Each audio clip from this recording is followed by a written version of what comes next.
Hi, everybody. I am thrilled to be here in a room full of women. So I was telling my sister is here as well. I was telling my sister, and this is at the risk of sort of TMI, but I think we broke the TMI barrier this morning. So I was telling my sister the last time I spoke to a group was a couple weeks ago in Dallas, and I had a baby boy about 6 months ago, and so I'm still breastfeeding him. And I was up in the middle of this presentation in front of a group of men at a sort of executive roundtable. And to my horror, as I'm presenting, I see my bag sort of turn on and start to vibrate its way across the table. And so for those of you who have ever been up presenting, if you're trying to sort of pay attention to your remarks and the demo that you have going on behind you and how you very gracefully get off the stage and go turn this off in front of a room full of people, I will tell you that it is distracting and difficult, and I didn't see that chapter in LinkedIn or Lean In, unfortunately. But nonetheless, guys, I don't have a clicker up front. Are you going to advance it or? Perfect. Thank you. Sorry about that. So I wanted to do 3 things here with you guys today. One is share a backdrop on cognitive computing for those of you who may not be familiar with cognitive computing. Or with Watson, which is the work that IBM is doing in that space. 2 is to give you a little bit more information about where we're starting to see changes. And I believe passionately that cognitive computing in Watson will change the world. And I feel inherent in that statement that it will change the world for women for the better. And so I want to share some of the early proof points that we have in that space. And then 3rd is to talk about the future a little bit. And I'm going to start this the same way that I'm going to end, with a question, which is, what will Watson do for you? And what will Watson do for women?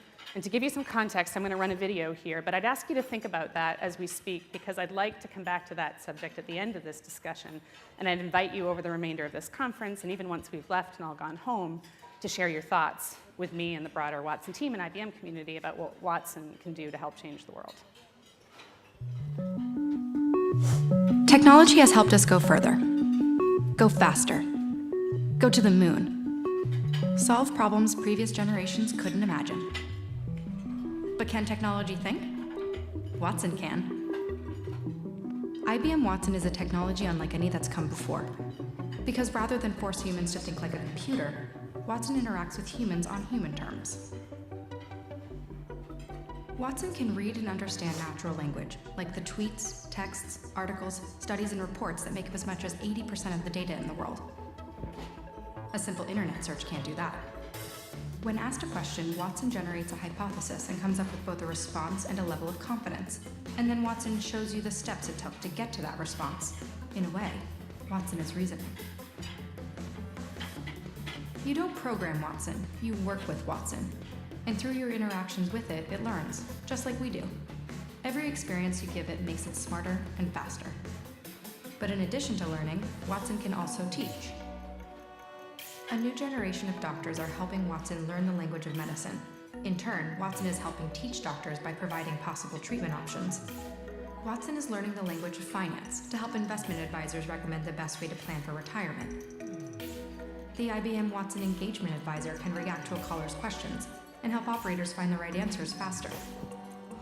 The IBM Watson Discovery Advisor helps researchers uncover patterns that are hiding in mountains of data and then share these new insights with colleagues. With Watson Analytics, you can ask Watson a question, and Watson can show you what the data means in a way that's easy for anyone to understand and share. The IBM Watson Developers Cloud offers software vendors and developers the technology and tools they need to take advantage of Watson's cognitive power. Accessible on the cloud, anytime. Watson needs you. This generation of problem solvers is going to learn much faster with Watson, and Watson in turn will learn much faster with us. Developers will solve new problems. Business leaders will ask bigger questions. And together, we'll do things generations before couldn't dream of. What will you do with Watson?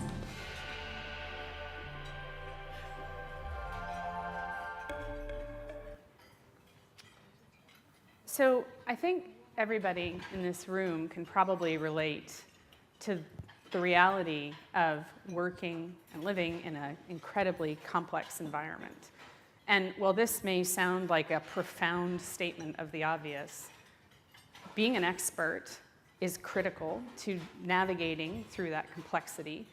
And frankly, being an expert is really, really difficult because expertise demands a complete focus and precision of skill. It requires the ability to ingest and synthesize relevant data at the moment that it is required, and frankly, that takes a lot of time. And as professionals and as women, I can tell you that the one thing I think we are constantly challenged to find is more time. So, you know, I'm a wife, I am a mother, I am a professional, I'm a friend, I'm a caretaker. These are things that compete with this challenge to be a profession and to rise to the top.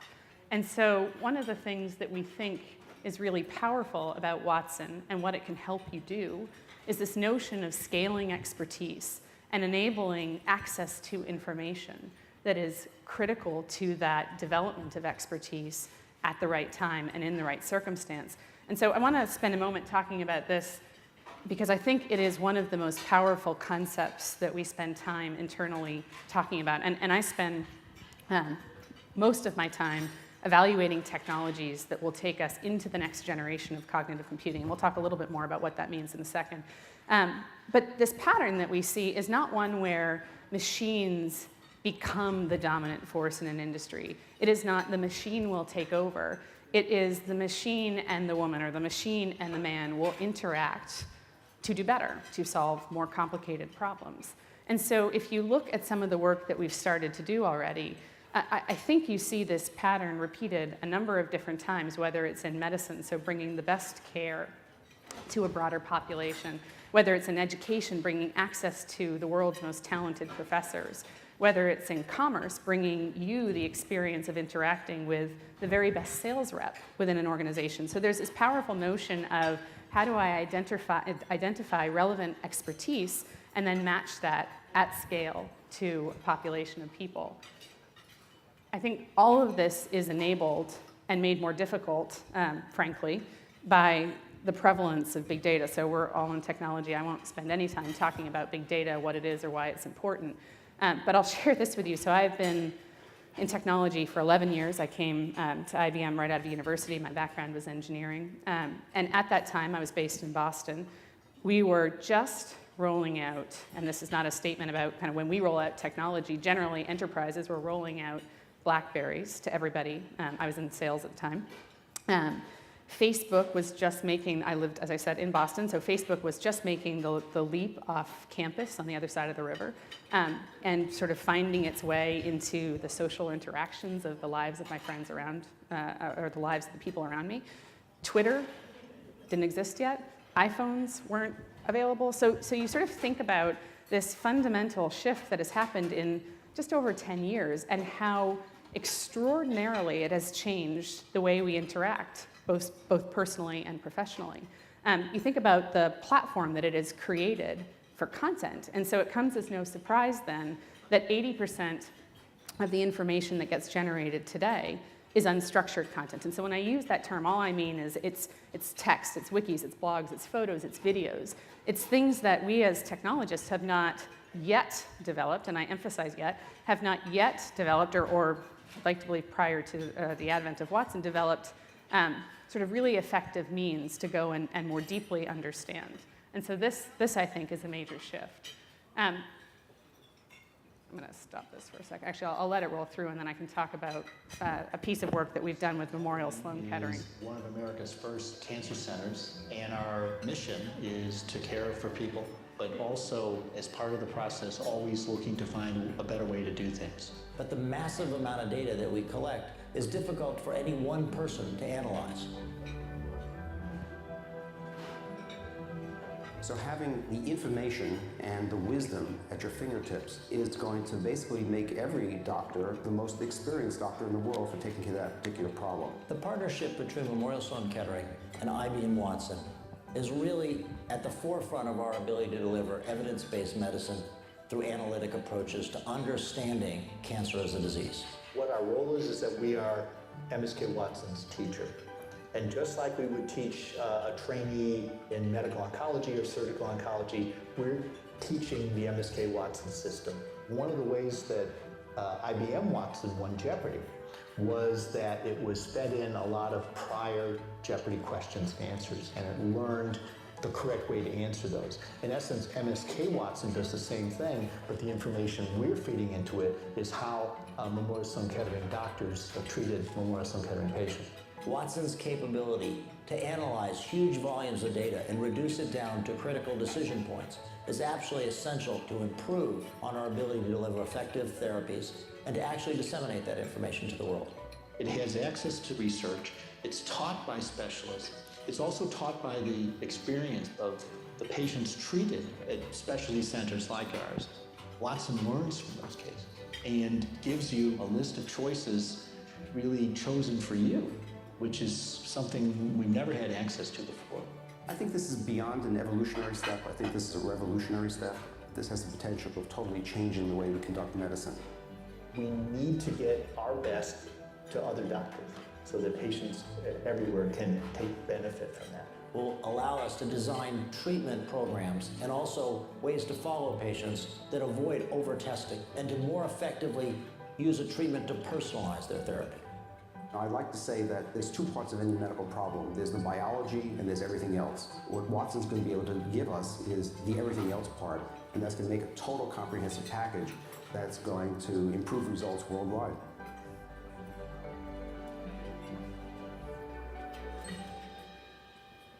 So one of the most sort of personally rewarding experiences in my career thus far has been to work with the team on the MSK project. And so if you weren't able to glean from the video, what we are doing, in my view, is focus on two things. One, working directly with MSK to address improving cancer care. And specifically, we're focused on small cell lung cancer as the initial disease type that we're targeting. But more broadly, and we realize the enormity of this statement, our goal is to eradicate cancer as a disease globally. And we think we have a technology that will allow us to do just that. And that is just where we will start. That is just around one broad disease type. There is an enormous amount of work that we're starting to do in the genetic space, in the development of new treatments and therapies for cancer, and quite frankly, outside of medicine, which I think is really tremendous. So all of this is part of the new era of computing, which if you've heard or seen anything in the news recently about what IBM's trying to do, there have been three, just for those of you who are keeping track. We started with tabulating. We moved into programmable in the 1950s, and now we're in the cognitive era. To service this, just to give you a little bit of background, Watson began as a research project called Deep Q&A in 2006. And we worked with a very select number of clients to start to develop out this technology that would ask you or allow you to ask questions of a system that had ingested a large volume, we call it a corpus, of structured information and get answers back that were ranked based on confidence. And so that research project was introduced to the world in 2011 in the form of Jeopardy, which I hope many of you saw, and for those of you who didn't, there's all sorts of really cool YouTube videos, frankly, that you can go and look back at. I think it's a pivotal moment, frankly, in technology, and it was very exciting to be a part of it. So 2011, we introduced this technology to the world. We spent the next couple of years focusing on Watson as an internal startup, and then we have, with the announcement of the Watson division in January of this year, begun the process of bringing this technology to the commercial marketplace. So to give you more information, you heard me sort of describe the roots of Watson as a research project, but Watson did three things fundamentally. It understood natural language. It generated hypotheses or potential answers, think of it that way, with confidence that would match answers to those questions, and it learned. And so I'm going to stress that that's the critical thing, right? We could have done the first two theoretically. What you cannot do is learn from that experience. What makes this so different is the ability to apply training to a system and watch it get smarter over time as it interacts with an end user. But frankly, we think that cognitive computing needs to become much more than that, and this is what I spend my time thinking about. So, cognitive computing needs to not only be based or grounded in natural language understanding and hypothesis generation and machine learning, although that's critical. It needs to be focused on the experience that you and I have as we interact with a machine, whether that machine is our cell phone, a traditional computer, a TV screen, a wearable device, whatever it is. And the way that we will do that is through these 4 terms. We will perceive, reason, relate, and learn. And I think it's self-explanatory, but this is a lot like a human interaction with another human being would look. And we think that, frankly, that's the future of computing. And so we spend all of our time thinking about, what are the technologies that will enable us to perceive you better, to understand how you feel at a given moment when we may be in the middle of a transaction, that will allow me to create or craft an offering that is most uniquely valuable to you. And we think that has the power to change the world. We're already working across several industries. So you saw the example with Memorial Sloan Kettering and the work that we're doing there in oncology and healthcare specifically, or healthcare broadly, oncology specifically.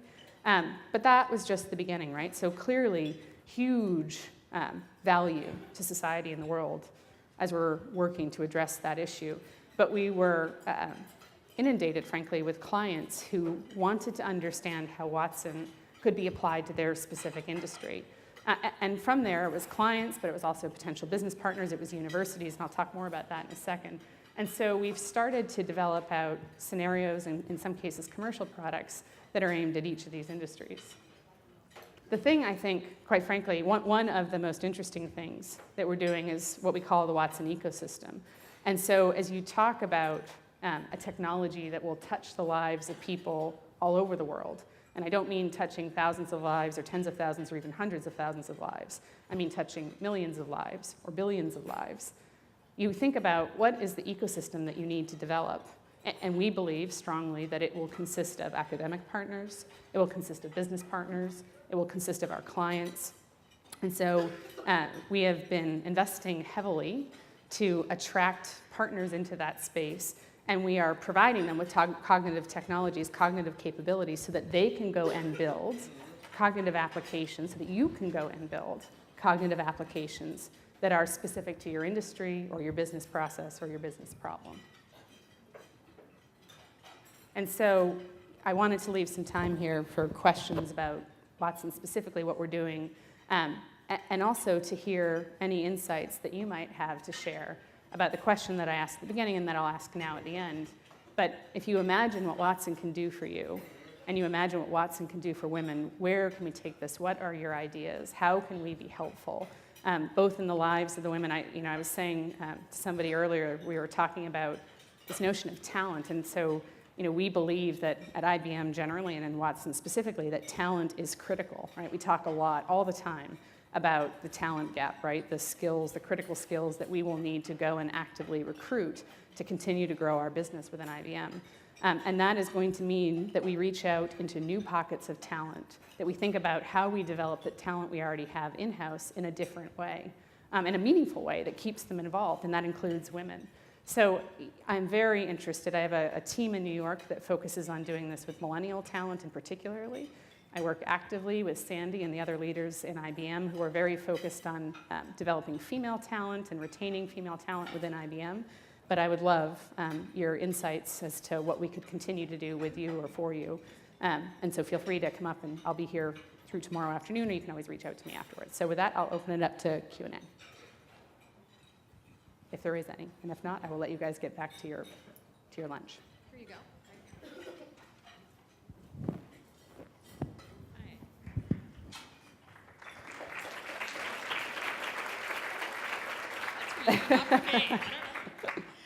Hi, my name is Brandy. I'm from Wells Fargo. As we were talking about Watson, I was thinking about the scene in Willy Wonka where the computer man went up and said, "I'm asking the computer where the last golden ticket is," and then it responded back, "I won't tell you because that would be cheating." Yeah. So I'm wondering, in terms of Watson, are we still on the sophistication maybe of war games?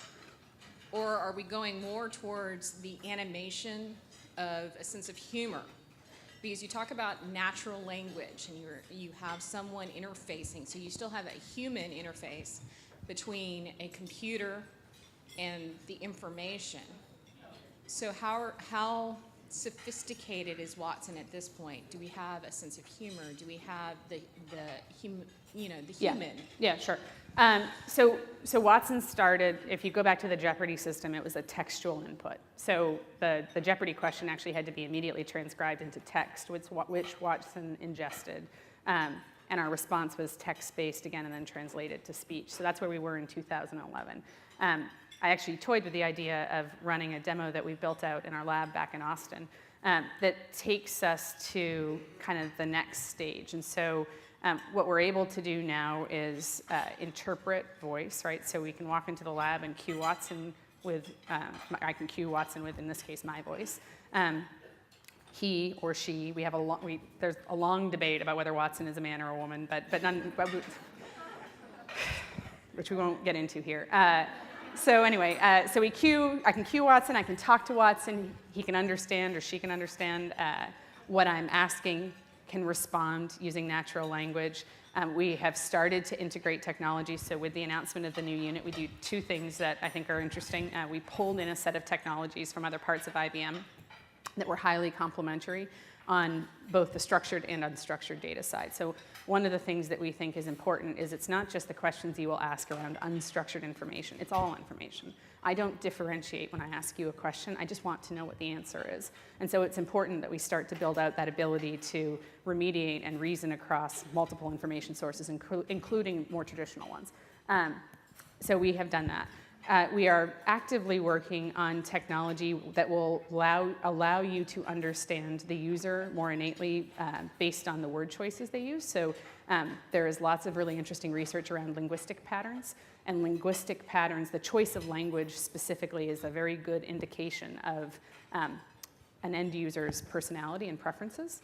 And so we have integrated that capability in. And we're starting to do a lot of work around what I call, and by starting to, so this is active in the system today, we're using it with clients today, work that will allow you to then understand a end user's portrait, if you will, and craft content to them specifically. So that's where, and by content I mean a marketing message or an email, et cetera. So that's where we are today. We're actively looking at presence technologies, so being able to, without even kind of using a hot word to cue Watson, it understands that I'm in the room, and we may do that via wearables, or we may do that via sensors. So that's something that we're exploring pretty actively right now. So I think we can't understand emotions in the sense that you mean today, right? There is a linguistic notion to that we can do, but in the sense that you mean it, where I would be able to understand if you're being sarcastic or funny, we're not there yet. But that's certainly part of our vision for the technology. Yeah, Jennifer.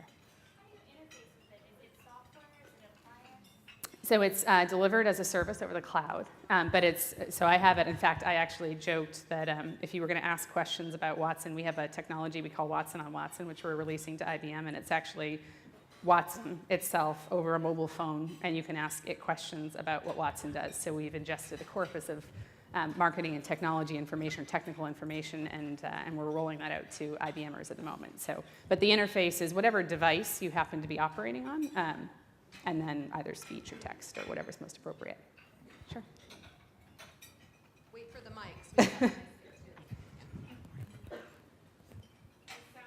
mics. A definite QA experience. Could you tell us a little bit about how you would approach this with making sure the information you get from it is actually the right information? The right information. So that's actually a really good and actually quite complex question. So with clients, as we implement, we use what's called the ground truth tool, but this notion of ground truth is really important. So Watson, one of the things I think that it's going to be really interesting as we talk about what the implications of the shift are, is what end users understand about the realities of cognitive computing versus programmable computing. So this is not a rules-based system where the answer is theoretically definitive, or it's identical, it's patterned, unless you go and change the rule system. It's a system that is learning and will potentially provide a different answer based on kind of its experience up to that point in time. So we spend a lot of time with our clients right now doing what we call supervised learning, which is, if you're familiar with AI, one of the learning models. So we do supervised learning. We ingest a corpus of information. We identify what we call question-answer pairs that we use in the training process. a very large number of them. They used tens of thousands on Jeopardy. We use a smaller subset today, and we'll continue to kind of work that down. But we use those ground truth questions to help understand when Watson answers a question whether that's the right question, and then we use that to go back and adjust the learning models. Sure, right here. Yeah. Oh, sorry. I should probably not point.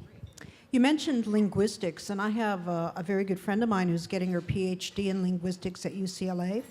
So what lateral skills do you envision? Did you say what lateral skills? Lateral skills, like lateral professions, like a linguist or anything of that sort. That's a really good question. These are all really good questions. So we spend a lot of time talking about that too. If you're asking, do I believe that linguistics as a field is one that's interesting from an IBM perspective and that we're looking for linguists? Absolutely. I think that at its core, one of the things Watson does is understand natural language. The study of language, and by the way, most of the work that we've done today is in English. And so as you start to look at, and by the way, it's not a simple matter to just do machine translation and move to another language. You have to actually understand the ontology, the underlying structure of a language as you start to go and try and derive meaning from that. And so I think as we start to look at other languages, and we actively do that today, people with deep expertise in not just the ability to speak the language, but the conceptual structure of the language will be very valuable. So yeah, look, linguists, psychologists, marketers, I think there are a range of different skills and career types that we will bring to the group to help sort of complement the vision and the reality of what we're trying to build. Chris. Oh, I'm sorry. I'm going to go right back here, and then I didn't see the microphone. Hi, Chris Wellens, Interworking Labs. The presentation that you gave was a good overview. I was wondering if you could kind of go one level more technically deep and talk about the major subsystems that make up Watson. You did talk about the natural language processing. You talked about the unstructured data. You said it wasn't a rules-based system, but what exactly is going on? Is it probabilistic reasoning system? What kind of inference engine? Does it use Bayes' theorem? Wondering if you could address that. So yes, and if it's okay, I'll actually connect with you after. So it's a longer question. And we're doing work across we call them pipelines, so multiple pipelines. So our vision for this ultimately is that you would go across various reasoning engines and select ultimately the best output based on your training module. But if it's okay, I'll find you afterwards and answer that question in more detail. How do you foresee Watson technology getting adopted over the next 5 years in different sectors like industries or across countries, educational institutions? Yeah, so I'll give you my view, the Alexa Swainson-Barreveld view of the world, which I think aligns pretty tightly with IBM. As they mentioned in my intro, so I spent the first sort of 12 months or the last 16 months prior to this job setting up our global go-to-market, and so I spent a ton of time with our clients understanding what they wanted to do. I think there are use cases across every industry type. I think where we will make the most impact. Let me answer that question based on what I would love to see happen, rather than what I think, because I think you will see examples of this being adopted in every industry: financial services, telco, government, healthcare. I think there are scenarios where the amount of information that you have to understand is just too broad. There is no way to do it. The world's best cannot do it. So, and the world's best, by the way, are few and far between. So I think there are literally a really long list of scenarios where this is taking hold and will continue to take hold. Where I hope it will go. So clearly, I feel passionately about the work that we're doing in healthcare. I think that is life-changing. I got an email. I'll share this with you because it got to me. I got an email from a senior executive at a very large technology company, one of IBM's competitors, a couple weeks ago, and he is sort of a sad story. He has a daughter who's 3 and who's ill, and he said, look, I cannot live with myself if I don't do everything in my power to get her better. And he said, can you help me connect with one of the hospitals that's using Watson? And she had glioblastoma, which is a form of brain cancer. And so we did. We're doing some work with the New York Genomics Center, and we connected him with the research team there.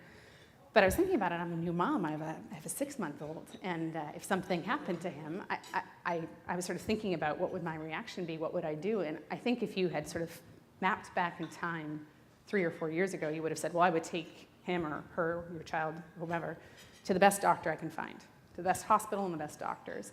And I don't think that's enough anymore. Clearly, that would be one of the actions I would take, but I would want to know that that best doctor and that best hospital had exhaustively read every piece of research that was available, understood every therapy, every treatment that they could possibly apply to my child.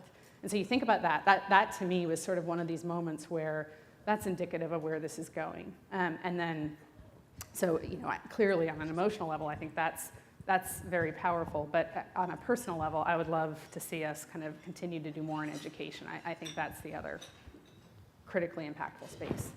So I know we're running out on time. That was perfect. That was actually perfect. Cool. She answered it just as it hit 0.